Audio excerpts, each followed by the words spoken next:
And we're back. It is day 2 on Hemlock Farm. Oh my goodness, and poor Seamus fell out of his bed. That's mainly just because of the furniture adjustment, I think. He's still in there, he just maybe had a little bit of a cold backside. So, welcome back. The goals for today on Hemlock Farm really is going to be, we're going to go and purchase a few more crops. We're going to get some more parsnips really, because I want to make sure that we're leveling our farming skill as much as we can. Unfortunately, I don't have fertilizer yet, because I do want to be getting some fertilizer to get higher quality, because this playthrough will be a community center playthrough. I don't like the aesthetics of the community center becoming the blue JoJo warehouse. That's the main reason. So we're going to be doing community center, which will be fine. It's not my first time. We'll see. If it doesn't finish in the first year, that's okay. But yeah, one of the mods that I do want to mention that I had from the beginning, which isn't showing up on here, is it's called, I can't remember the name explicitly. I have to look on my mod manager. I use Stardrop. I believe it's called More Rain or something. Basically, it changes how the probability of rainy days that you get. Yeah, it's just called More Rain, and I think for springtime I have it set to 25%, just because I want it to be more reflective of reality. You know, and you think about spring and it's like it's rainy days. So yes, in terms of ease, it will help these beginning days because it will allow me not to water as much, but that's not really an intention, right? It's more so that we think about like springtime and rainy, stormy days, especially where I live. That's like a huge defining factor of springtime.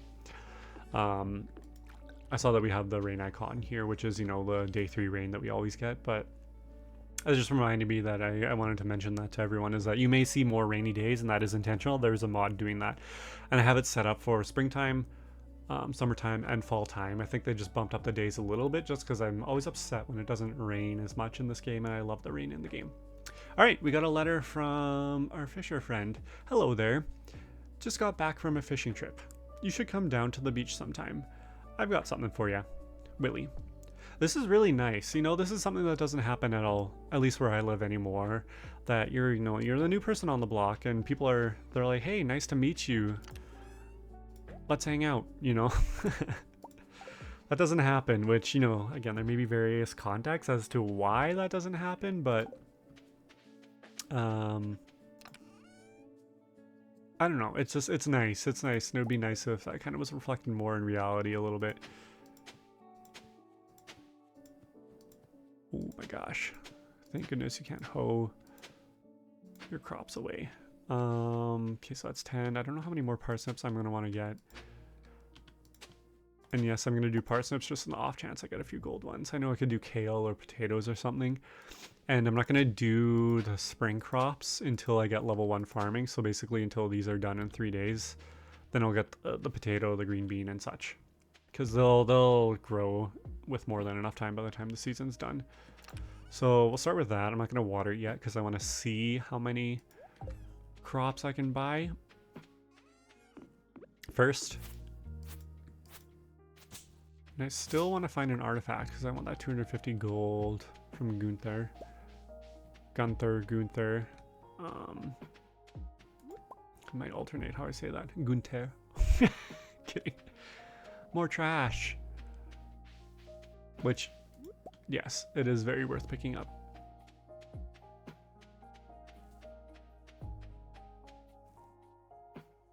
I was debating doing this with Stardew Valley Expanded, but I just didn't want to take away from exploring Raffadax. Penny would like a potato. Well, no. That honestly won't be possible. I could have said hi to Shane, but that's fine.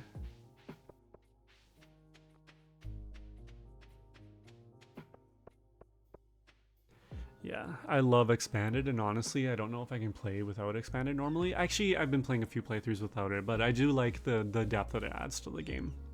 Alright, let's hear what Billy has to say. Ahoy there, son. Heard there's a newcomer in town. Good to finally meet ya.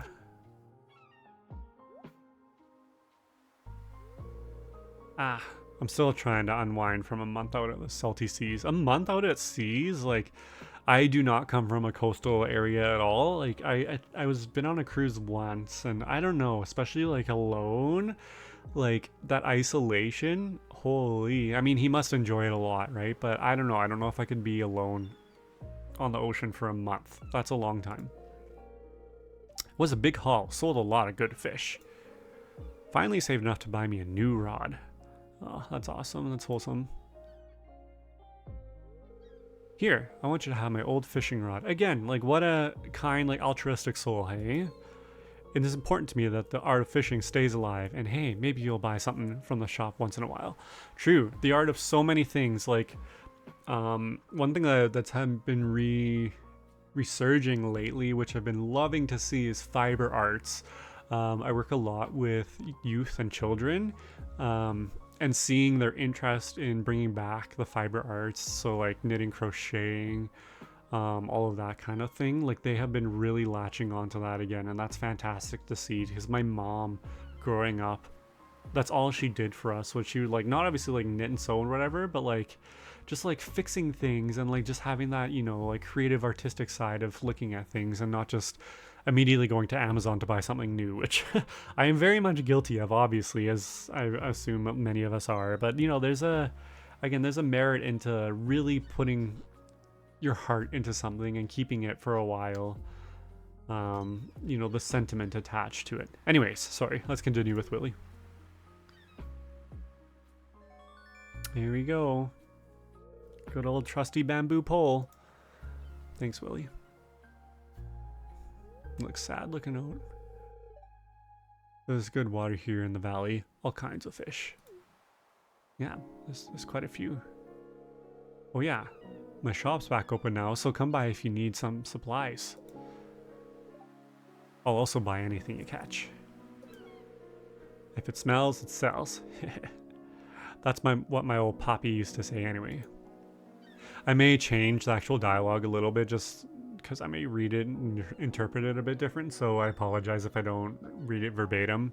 But yeah, you know, the message will still be there, and I'm sure that's not the first time that any of you have heard that cutscene, so... Oh, look at new stuff too. Oh my gosh, there's so many new forage here. This is so exciting. What do we have here? Beach glass! That's so pretty.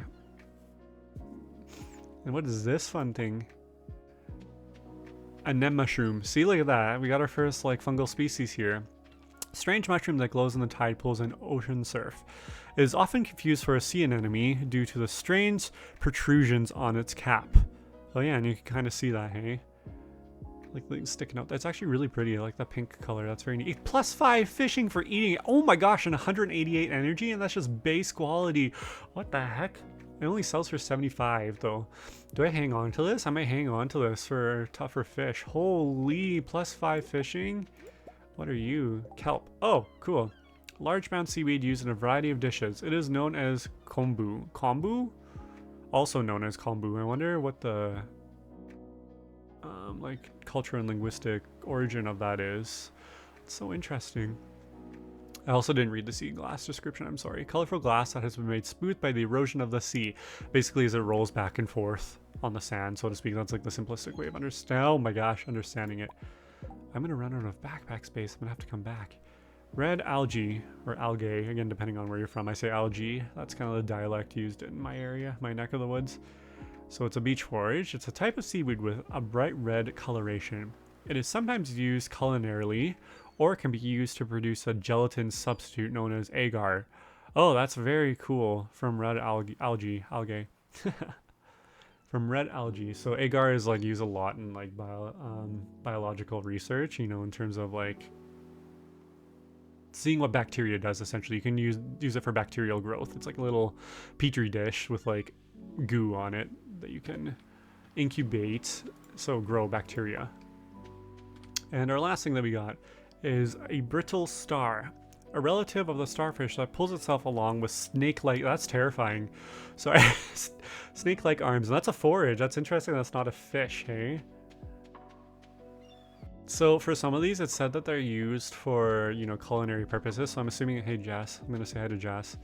I might say her name Jazz because it's, you know, I have a few people in my social network, social circles that their names are Jasmine and they go by Jazz. So yeah, just noticing that again, just a dialect difference among people. So many people. Anyways, sorry for the kelp and the red algae. Probably just gonna sell them because I feel like they're gonna be more of a common forage if anything. We'll see. Maybe future me will be like, hey, remember when you sold the kelp and algae and you needed it for that one dish down the road? But yeah, so I think I'm just gonna keep the anem mushroom. Anem mushroom. I don't know how to say that. And yeah, right now my priority is to get a bit of money, you know, a little bit of cash flow here. So I'm gonna sell obviously the oyster. We don't care about the oyster. I'm probably gonna sell the sea glass, even though it's only 18. That's fine. I'm gonna sell you. I don't think this counts towards the shipping achievement. So I'm gonna sell these and I'm gonna sell you, but I'll keep that. I'm also not gonna fish today. I'll wait for the rainy day tomorrow to fish. See, like, look at this. The decorations here, just that little bit of like immersiveness here. Like someone dug away at that cliff's face right there a little bit. Maybe trying to make a new tunnel or farm cave, who knows.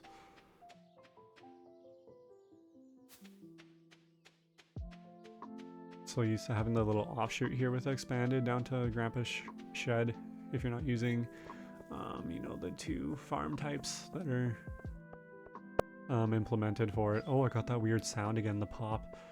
So weird. Okay, let's... Oh, it's Tuesday. I can meet so many people today. Actually, I've met most of them. Let's meet Pierre, though. Hi, Pierre. Yes, you're Pierre, owner of the local general store. If you're looking for seeds, my shop is the place to go. Also buy produce for a good price. Indeed, I'll actually be selling quite a bit of produce to him once I ship at least once, just because it's easier to get, you know, the instantaneous cash. It's quite a little town. Very exciting. Okay, thanks, Jody. Sorry, I'm not going to spend a lot of time on this opening dialogue because we have all read it enough ourselves. So yeah, we're already doing pretty good. How many people have we met? 17, just, you know, passively walking around. Already met Lewis. Don't even meet Lewis. Met Abigail on the bridge yesterday. So I have 826. I'm not too sure how many I can buy here. I don't want to water too much. I can buy at least another 15. So I have 30. Let's do another 10. So I have 40. Yeah, we'll stay at 40 for now. So in almost all the shops, wow, I apologize. Almost all the shops, you will see a few additions here. So we're going to see them pretty much right away. There's going to be a few saplings. Raffadax adds, to my knowledge, and this is a little bit of a spoiler, but not too much because I'm only stating a numerical value. It adds over 100 trees. So if that helps you in terms of planning, you may want to have some sort of system to help with the amount of trees that you're going to have to navigate. So my approach will make sense in a little bit here. Obviously, I'm not going to be planting them out in my open farm because I'm on like a mid-sized farm here, but I do have something which we can see not on a Tuesday in terms of how I'm going to be approaching that. Then there's some other kind of like scientific stuff here, again, bacteria culture, which is interesting. And you can kind of see what it's used for. Yogurt, vinegar, and beer. So very much Artisan Valley perspective here. SCOBY. It's not Scooby, Scobby, I don't know. It's a symbiotic colony of bacteria and yeast used in the production of kombucha, which is pretty cool. And then we have yeast, obviously, a culture that can be used in the production of certain beers and sparkling wine. So you see all very like brew related. Malt, a certain grain that has been germinated and then dried out to develop certain enzymes. Malt is primarily used in beer and alcohol production. A roasting pouch, a foil pouch that allows for even roasting of items placed inside. It can be used in conventional ovens or kilns. Solar pouch, oh my goodness. Pouch that infuses tea leaves and okay, so it's making teas. Honey nut bunches, what the heck? Oh, it's cereal. And why? It's so interesting. That heals a lot though, but it's expensive. Mustard. So toppings, you know, paste. Some more stuff, allspice, yum. So you can see that this is going to kind of enhance the cooking and brewing. So this right now, I'm not going to get too much into. My intention is I'm going to play, honestly, I'm going to play quite vanilla probably for the first year just to accomplish, you know, certain milestones. And then we'll get into the complicated bit of that. But we'll be seeing that it's unavoidable, obviously, for certain capacities, as we saw with some of the forage yesterday, and even today. No forage up there, wow. And still no artifact spot. But yeah, in terms of like actually making and creating a lot of the content that's attached to Raffadax, we're not going to be approaching that too much. Some of that will be popping up just in terms of as we build friendship with certain NPCs, but I'll have to kind of take note of what they're saying, because I know some of it relates to machinery and such. So, oh wait, I have my hoe on me. So I have to make sure that I document that, because some of it is like existing machinery and like, oh, I can't put that there. Oh, I can. Interesting. Maybe just because that was the gravel path there. Actually, I want to keep you and I don't want you. So yeah. But yeah, we're going to be very much approaching vanilla. We're not even going to be really touching on a lot of the crops. And I say that lightly because some of it, again, will be unavoidable, but I apologize for keeping this pretty vanilla without jumping right in, because I feel like it'll be quite easy to get immediately overwhelmed if not careful. And then, you know, that leads to not really wanting to play the game just because there's just too much to do. You don't even know where to start, where to stop, and how to go from there. Right, I don't have my fertilizer stuff, sorry.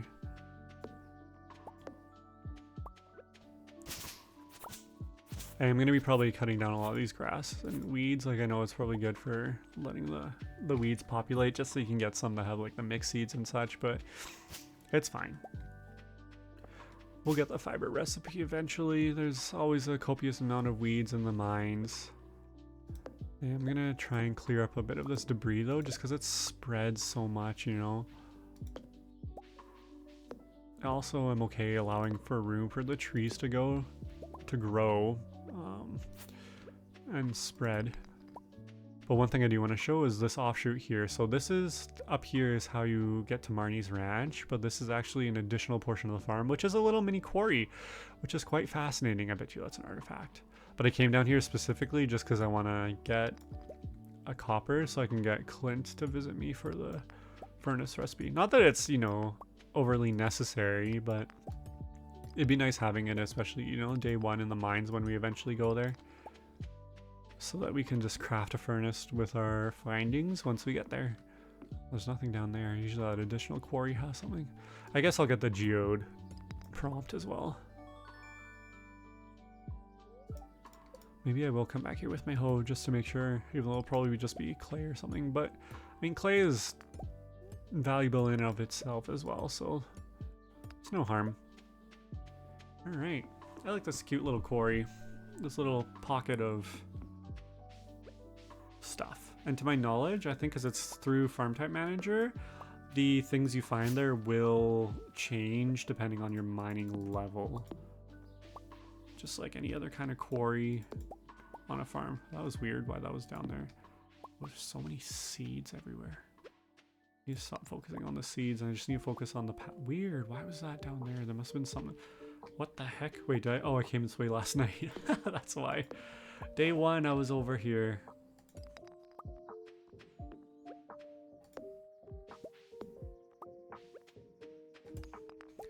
Silly character Seamus is quite forgetful, as we've kidding. So these boats, just like any other custom farm, it is a shortcut. I think it's just to the other side. Like we just went horizontally across. But this is good to know because, oh my gosh, I'm gonna, yeah. Okay, so now I need to be careful because I don't think I leveled it all, so I can't, yeah, I haven't leveled, so I don't want to totally kaput myself. Should go check for some green onions, spring onions, sorry. Actually, I might go do that right now. I can't remember how to get there though. I don't know how to fully navigate this farm. Oh, this is right by the exit out to the bus stop. Oh, okay.